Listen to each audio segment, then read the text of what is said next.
Bonjour Jean-Pierre. Bonjour. Aujourd'hui, je t'emmène au Canada. Ma cabane au Canada. Non, Pas avec Lynn Renaud, mais avec Rock Voisine. On aurait pu parce qu'elle a fait des chansons de Noël, Lynn Oui, Renaud. c'est vrai. Elle a fait Berceuse de Noël, que chez Mélodie on entend et on adore.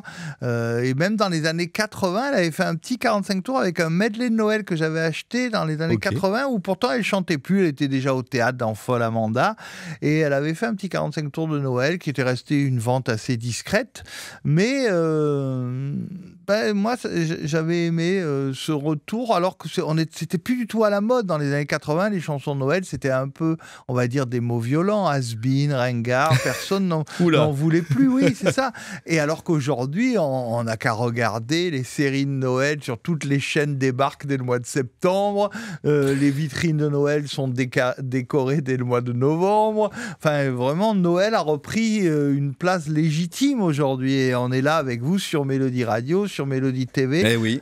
Oui, dans les deux médias pour vous parler pendant un mois entier, 24 cases du calendrier de l'Avent, de ces beaux chants de Noël. Donc il y a un vrai retour. Mais les années 80, il ne faut pas l'oublier qu'après la grande époque des années 50-60 avec Tino Rossi, Petit Papa Noël, Mireille Mathieu dans les années 70, Nana Mouskouri, des gens dont on a parlé, dont on va parler.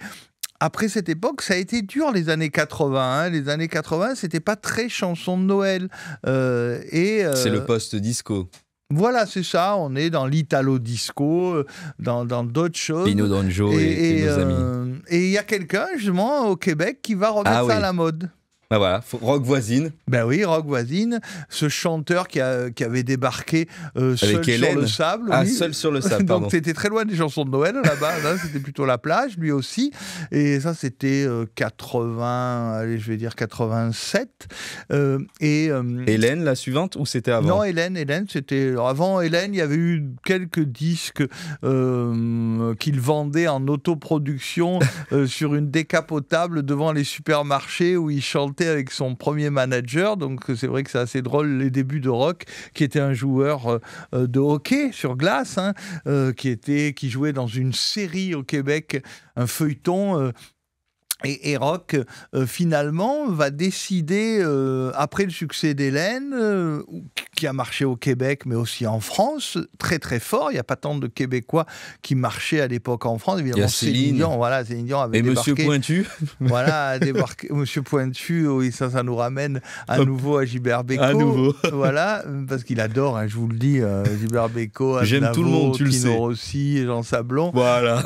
Il aime bien nos chanteurs patrimoniaux. Mais en tout cas, c'est vrai que Rock Voisine avait décidé très vite après ses premiers succès de chanter du patrimoine. Il a fait une trilogie d'albums America où il avait envie de prouver que la country, ça plaisait aux Français, parce qu'on disait tout le temps qu'en France... Salut les amoureux, City of New Orleans. Voilà, c'est ça. Toutes ces chansons qui étaient des tubes de variété étaient à l'origine des chansons country et il les a refaites pour prouver aux Français qu'ils aimaient la country, qu'on appelle d'ailleurs au Québec la chanson campagne. D'accord, oui, ils ont francisé. Voilà, ils ne pouvaient pas dire country, donc c'était la chanson campagne. Et donc, Rock, en plus de faire la promo de la campagne, de la country, il a voulu faire un album de Noël. Et à la base, il s'est dit, les Français n'aiment pas ça, depuis les années 80, c'est plus la mode, qu'est-ce que je vais faire ? Et... il a enregistré un album de Noël en anglais et il a dit, comme j'ai les bandes avec tous les arrangements, j'ai juste à mettre une voix sur la bande orchestrale et la voix en français. Et je vais essayer de le sortir au Québec. En France, j'ai des doutes, ils vont pas en vouloir. Et on est en 2000. Et en 2000, il essaye de mettre quelques centaines de disques dans les magasins et il s'arrache. Et on se dit, mince, les Français, tout compte fait, aiment toujours les chansons de Noël. Et il va remettre à la mode les chansons de Noël. Il va créer des nouvelles chansons de Noël. Il va reprendre des standards en anglais pour le marché anglophone, le Canada anglophone, et en français pour le Québec, et aussi la France. Et la France va redécouvrir qu'une chanson de Noël, c'est pas ringard. Et ça ne l'est plus. Ça ne l'a plus été depuis. Depuis, il y a toutes les années des chansons de jeunes chanteurs qui reprennent des chants de Noël. Sur Mélodie Télé, on a le clip du mois chaque Noël. On a chaque Noël une nouvelle chanson. Et là, Joyeux Noël, mes amis, c'est la chanson qu'on va écouter aujourd'hui. C'est une très jolie version puisqu'il est accompagné de Glass Tiger. Donc voilà, c'est un duo. Oui, c'est un duo avec un décor qui vraiment, alors pour ceux qui nous regardent sur Mélodie Radio, vous allez voir, c'est un décor très chaleureux avec des couleurs très chaudes. On a vraiment une ambiance cocon. Et à la radio, vous avez la voix de Gilles, c'est un cocon. Oui.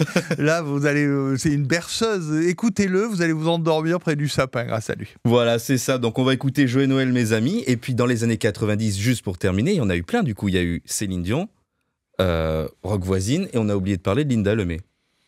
Oui, mais également qui a débarqué en France. Céline Dion, elle avait même débuté dans les années 80. Mon ami m'a quitté. On reparlera de Céline Dion dans le calendrier de l'Avent, mais c'est vrai que Céline avait fait 2 albums de Noël dès les années 80, ce qui était très risqué. Mais on en reparlera. On en reparlera. Joyeux Noël mes amis, et puis à demain Jean-Pierre. Oui, à demain mon ami, joyeux Noël.